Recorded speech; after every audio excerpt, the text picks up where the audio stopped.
ഹേ team, ഈ സെഷനിൽ നമ്മൾ നോക്കുന്നത് ബൂട്ട് സ്ട്രാപ്പ് എന്താണെന്നുള്ളതാണ്. ബൂട്ട് സ്ട്രാപ്പ് പല ആൾക്കാരും കേട്ടിട്ടുണ്ടാവും. ബൂട്ട് സ്ട്രാപ്പ് എന്ന് പറയുന്നത് നിങ്ങൾ ഗൂഗിളിൽ പോയിട്ട് ബൂട്ട് സ്ട്രാപ്പ് എന്നുള്ളത് സെർച്ച് ചെയ്ത് കഴിഞ്ഞാൽ നിങ്ങൾക്ക് getbootstrap.com എന്ന് പറയുന്ന സൈറ്റിലെത്തും. നമ്മുടെ റൈറ്റ് സൈഡിൽ നോക്കി നമുക്ക് അറിയാൻ പറ്റും Bootstrap is a free and open source CSS framework direct responsive mobile first front and web development. അപ്പം ഇത് ഫ്രീ ആയിട്ട് കിട്ടുന്ന ഓപ്പൺ സോഴ്സും ആണ്, ഫ്രീ ആണ്. ഒരു CSS ഫ്രെയിംവർക്കാണ്. CSS ഫ്രെയിംവർക്ക് എന്ന് പറഞ്ഞു കഴിഞ്ഞാൽ നമ്മൾ നോർമലി നമ്മുടെ ആപ്ലിക്കേഷൻ നമ്മൾ ഡെവലപ്പ് ചെയ്യുന്ന സമയത്ത് ഒരുപാട് CSS നമ്മൾ എഴുതുമല്ലോ. നമ്മളായിട്ട് എഴുതുന്ന CSS എഴുതുന്നതിന് പകരം നമ്മൾ എഴുതേണ്ടി വരും. അത് കൂടാതെ ഒരുപാട് കോമൺ ആയിട്ട് വരുന്ന ഒരുപാട് കാര്യങ്ങളുണ്ടാവും. ഇപ്പോൾ എല്ലാ ആപ്ലിക്കേഷനിലും ഒരു ആപ്ലിക്കേഷൻ ടൂൾ ബാറും നാവിഗേഷൻ ബാറും ഡിഫറെൻറ്റ് ടാബുകൾ, ബാനർ, കാർഡ്, പ്രൊഡക്റ്റ് കാർഡ് പോലത്തെ ഡിഫറെൻറ്റ് കാർഡിന് വേണ്ടിയുള്ളത്, അങ്ങനെ ഡിഫറെൻറ്റ് പർപ്പസിന് വേണ്ടി കോമൺ ആയിട്ട് വരുന്ന ഒരുപാട് കാര്യങ്ങൾ അവർ തന്നെ ബിൽഡ് ചെയ്തിട്ട് അതിന് വേണ്ട CSS, അത് ആ ഒരു ലുക്ക് ആൻഡ് ഫീൽ കിട്ടാനുള്ള CSSും കാര്യങ്ങളും അവർ ബിൽഡ് ചെയ്തിട്ട് കോമൺ ആയിട്ട് നമുക്ക് ഫ്രീ ആയിട്ട് കിട്ടുന്ന ഒരു CSS ഫ്രെയിംവർക്കാണ് ബൂട്ട് സ്ട്രാപ്പ് എന്ന് പറയുന്നത്. ബൂട്ട് സ്ട്രാപ്പിന് നമ്മൾ ഹിസ്റ്ററി നമ്മൾ നോക്കുകയാണെന്നുണ്ടെങ്കിൽ ഇത് ട്വിറ്ററാണ് ഇത് ഡെവലപ്പ് ചെയ്തത്. നമുക്കറിയാം ട്വിറ്റർ എന്ന് പറയുന്നത് ട്വിറ്റർ അവരെ സോഷ്യൽ മീഡിയ കമ്പനിയാണ്.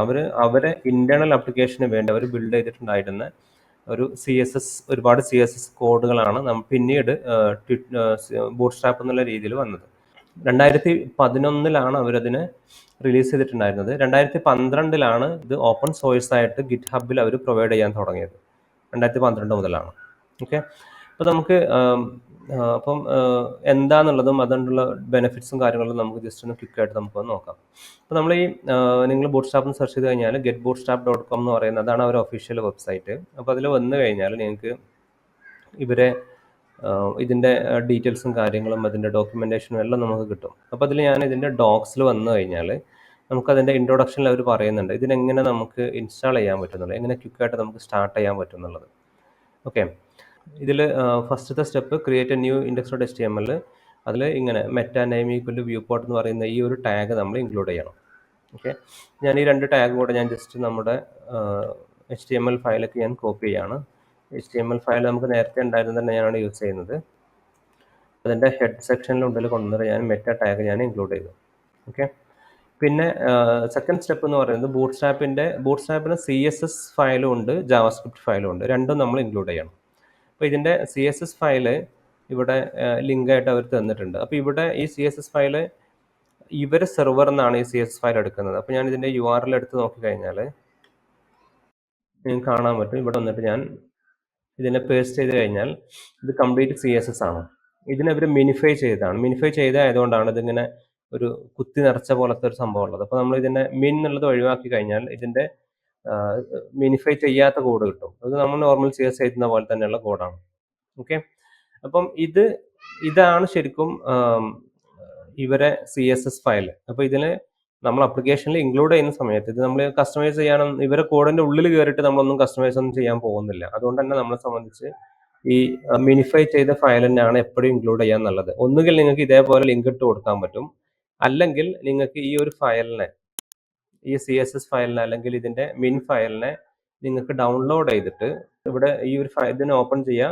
എന്നിട്ട് ഇവിടുന്ന് Ctrl+S കൊടുത്തു കഴിഞ്ഞാൽ നിങ്ങൾക്ക് സേവ് ചെയ്യാൻ പറ്റും. ഇതിന് നിങ്ങൾ എന്ത് ചെയ്യുക, നിങ്ങളെ പ്രൊജക്റ്റിൽ സേവ് ചെയ്തുകൊണ്ട് നോർമൽ CSS ഫയലിനെ ലിങ്ക് കൊടുക്കുന്ന പോലെ ലിങ്ക് കൊടുക്കാൻ പറ്റും. അങ്ങനെയാണെങ്കിൽ നിങ്ങൾക്ക് അത് ഇന്റർനെറ്റ് കണക്ഷൻ ഇല്ലെങ്കിലും ബൂട്ട് സ്ട്രാപ്പ് വർക്കാവും. ഈ ഒരു അപ്രോച്ചാണ് നിങ്ങൾ ചെയ്യുന്നുണ്ടെങ്കിൽ നിങ്ങളെ പ്രൊഡക്ഷനിൽ പോകുന്ന സമയത്ത്, ആപ്ലിക്കേഷൻ ലൈവ് ആകുന്ന സമയത്ത് എപ്പോഴും ഇതാണ് ബെറ്റർ. കാരണം നമ്മുടെ ആപ്ലിക്കേഷൻ എപ്പോഴും ഇന്റർനെറ്റ് ഉപയോഗിച്ചിട്ട് വർക്ക് ചെയ്യുന്ന ആപ്ലിക്കേഷൻ ആണെങ്കിൽ ഏറ്റവും നല്ലത് ഈ ഒരു അപ്രോച്ചാണ്. അല്ലെങ്കിൽ നിങ്ങൾക്ക് നോർമലി നമ്മളൊരു CSS ഫയൽ ഇൻക്ലൂഡ് ചെയ്യുന്ന പോലെ ആ CSS ഫയലിന് ഡൗൺലോഡ് ചെയ്ത് ഇവിടെ കീപ്പ് ചെയ്യുക. എന്നിട്ട് അതിന് നമ്മുടെ നോർമൽ bootstrap.css എന്നുള്ള രീതിയിൽ ഇൻക്ലൂഡ് ചെയ്യാം. 2 അപ്രോച്ച് ആണെങ്കിലും ഓക്കെ ആണ്, യാതൊരു വ്യത്യാസവും കാര്യങ്ങളൊന്നുമില്ല. ഓക്കെ, ഞാൻ ഈ ഒരു അപ്രോച്ചാണ് ഞാൻ ഉപയോഗിക്കുന്നത്. പിന്നെ ഇതിൽ CSS ഫയൽ ഇൻക്ലൂഡ് ചെയ്തു. അടുത്തത് ഞാൻ ഇൻക്ലൂഡ് ചെയ്യേണ്ടത് ഇതിൻ്റെ ജാവാസ്ക്രിപ്റ്റ് ആണ്. ജാവാസ്ക്രിപ്റ്റ് അവർ ഇൻക്ലൂഡ് ചെയ്ത് ബോഡി ക്ലോസ് ചെയ്യുന്നതിൻ്റെ തൊട്ട് മുമ്പാണ്. ഞാനും അതേപോലെ തന്നെ ഇട്ട് കൊടുക്കുകയാണ്. ബോഡി ക്ലോസ് ചെയ്യുന്നതിൻ്റെ തൊട്ട് മുമ്പായിട്ട് ഈ ഒരു സ്ക്രിപ്റ്റ് ടാഗും കൂടെ ഞാൻ ഇട്ട് കൊടുത്തു. ഓക്കെ, ഇപ്പോൾ ഇങ്ങനെ നമ്മൾ ഇതാണ് ബൂട്ട് സ്ട്രാപ്പിൻ്റെ ഇൻ്റഗ്രേഷൻ. ഇത്രയും ചെയ്ത് കഴിഞ്ഞാൽ നമ്മുടെ വെബ്സൈറ്റിൽ അല്ലെങ്കിൽ നമ്മുടെ ആപ്ലിക്കേഷനിൽ നമുക്ക് ബൂട്ട് സ്ട്രാപ്പ് ഉപയോഗിക്കാൻ പറ്റും. ഓക്കെ, ഞാൻ നേരത്തെ നമ്മൾ ചെയ്തിട്ടുണ്ടായിരുന്ന കോഡും കാര്യങ്ങളെല്ലാം ഞാൻ ഒഴിവാക്കുകയാണ്.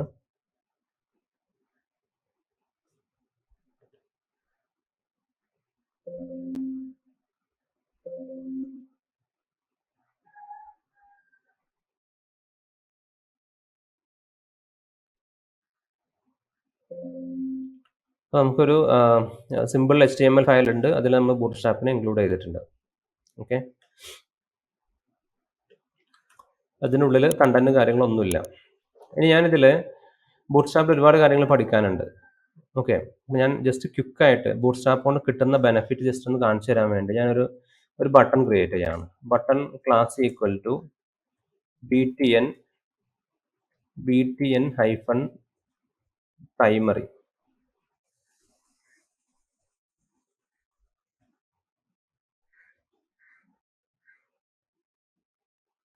എന്നിട്ട് ഞാൻ ഇതിനെ ഓപ്പൺ വിത്ത് ലൈവ് സെർവർ കൊടുക്കുകയാണ്. നിങ്ങൾക്ക് നോക്കി കഴിഞ്ഞാൽ മനസ്സിലാകും, ഈ ഒരു ബട്ടണ് ഈ ഒരു ലുക്ക് ആൻഡ് ഫീലോട്ട് കൊണ്ടുവരാൻ വേണ്ടി ഞാൻ ഒരു കോഡ് പോലും എഴുതിയിട്ടില്ല. ആകെ ഞാൻ കൊടുത്തിട്ടുള്ളത് BTN, ഇതിനൊരു ക്ലാസ് കൊടുത്തിട്ടുണ്ട്. BTN പ്രൈമറി എന്ന് പറയുന്ന ഒരു class, BTN BTN hyphen primary 2 class ഞാൻ കൊടുത്തിട്ടുണ്ട്. ഇത് മാത്രമേ ഞാൻ ചെയ്തിട്ടുള്ളൂ. ഇത് കൊടുത്ത സമയം തന്നെ ഈ ബട്ടൺ ശരിക്കും നല്ലൊരു ലുക്ക് ആൻഡ് ഫീലുള്ള ഒരു ബട്ടണായിട്ട് മാറി. ഇനി ഞാൻ വേറെ ബട്ടൺ കൂടെ കൊടുക്കുകയാണ്.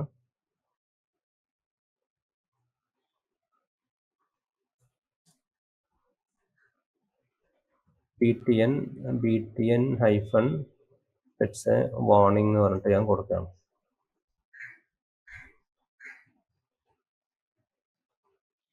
ഇവിടെ ഈ ഒരു വാർണിംഗ് ഓറഞ്ച് കളറും വാർണിംഗിന് വേണ്ടിയുള്ള ഒരു പ്രോപ്പർ ഡിസൈൻ ആക്കിയിട്ടാണ് നമുക്ക് കിട്ടുന്നുണ്ട്. നമ്മൾ ബട്ടൺ കൊടുക്കുന്ന പോലെ അല്ല ഇതുള്ളത്. ഓക്കെ, അതേപോലെ നമ്മളിപ്പോൾ ഒരു ടെക്സ്റ്റ് ബോക്സ് കൊടുക്കുകയാണെന്നുണ്ടെങ്കിൽ input type equal to text, ഇതാണ് നമ്മൾ ടെക്സ്റ്റ് ബോക്സ് കൊടുത്തു കഴിഞ്ഞാൽ വരുന്ന രീതി അല്ലേ. ഇത് ഞാൻ ഒരു ക്ലാസ് അപ്ലൈ ആണ്.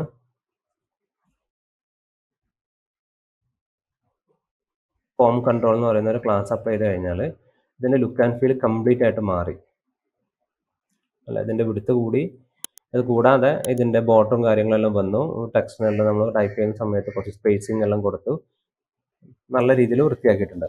അപ്പോൾ ഇങ്ങനെ നമ്മൾ ഈ ഒരു CSS ഫ്രെയിംവർക്ക് എന്ന് വിളിക്കാനുള്ള കാരണം റെഡിമെയ്ഡ് CSS ആണ്. ശരിക്കും റെഡിമെയ്ഡ് CSS ആണ്. അപ്പം ഇതൊന്നും നമ്മൾ ചെയ്താൽ തന്നെ ഇവർ ഈ CSS ഫയൽ ഇൻക്ലൂഡ് ചെയ്യുന്ന സമയത്ത് നമുക്ക് നോർമൽ CSS ഇൻക്ലൂഡ് ചെയ്ത് കഴിഞ്ഞാൽ അതിൽ ക്ലാസ് നമുക്ക് ഉപയോഗിക്കാൻ പറ്റും. അതേപോലെ നമുക്ക് ഇവിടെ ക്ലാസ് ഉപയോഗിക്കാം. ശരിക്കും പറഞ്ഞു കഴിഞ്ഞാൽ അത്രയേ ഉള്ളൂ. പക്ഷേ ആ CSS നോക്കി കഴിഞ്ഞാൽ ഒരുപാട് CSS ഉണ്ട്, അത് ഒരുപാട് കോഡ് ഉണ്ട് അത്. ഇപ്പം ഞാനിവിടെ വന്നിട്ട് ഞാൻ നോക്കുകയാണെങ്കിൽ ഇതിൽ ഞാൻ ഈ ടെക്സ്റ്റ് ബോക്സിന് ഫോം കൺട്രോൾ എന്നുള്ളത് ക്ലിക്ക് ചെയ്ത് കഴിഞ്ഞാൽ ഈ ഫോം കൺട്രോളിലൂടെ CSS ഫയൽ എന്ന് പറയുന്ന ഫയലിനെ ലോഡ് ചെയ്തിട്ടുണ്ട്. അതിൽ നമുക്ക് ഒരുപാട് കോഡും കാണാൻ പറ്റും.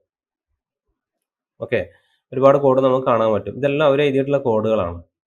അപ്പം ഇത് നമ്മളായിട്ട് എഴുതി ഉണ്ടാക്കുകയാണെന്നുണ്ടെങ്കിൽ ഇതൊരു പ്രോപ്പർ ഡിസൈൻ ആക്കിക്കൊണ്ട് നമുക്ക് ഒരുപാട് എഫേർട്ട് വേണം.